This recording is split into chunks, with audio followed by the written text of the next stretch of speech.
यहाँ पे हमें कुछ डेटा पॉइंट्स दे दिए गए हैं और हमसे पूछा गया है कि इस ऑब्जर्वेशंस का, इस दिए हुए डेटा का हमें मोड पता करना है।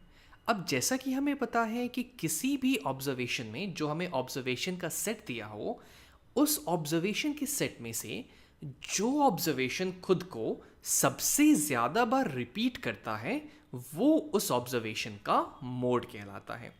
लेकिन अगर हम यहाँ पे देखें तो यहाँ पे मेरे पास ये जो टू है, वहाँ पे इस टू ने खुद को 4 बार रिपीट किया है और फिर इस थ्री ने भी खुद को यहाँ पे 4 बार रिपीट किया है। यानी कि जो दोनों ऑब्जर्वेशन है टू और थ्री, उन्होंने खुद को equal number of times repeat किया है। तो ऐसे केस में क्या करें, अब हम मोड कैसे निकालेंगे?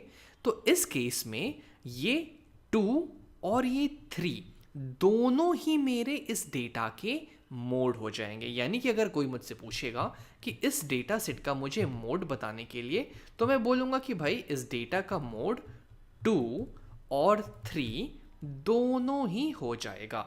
तो बेस्ट केस सिनेरियो कब होगा? जब पूरे डेटा सेट में सिर्फ कोई एक ऑब्जर्वेशन खुद को maximum number of times repeat करे, तब तो कोई दिक्कत ही नहीं है। तब तो मैं मोड डायरेक्टली बता दूंगा कि जो ऑब्जर्वेशन खुद को सबसे ज़्यादा बार रिपीट कर रही है वो हो गई मोड। इसके अलावा मान लो कुछ दूसरा सिचुएशन हो जिसमें एक से ज़्यादा ऑब्जर्वेशन खुद को equal number of times repeat कर रहे हैं, तो वो सारे ऑब्जर्वेशन ही उस डेटा सेट के मोड कहलाएंगे, जैसे कि इस केस में हमने यहाँ पे देख लिया।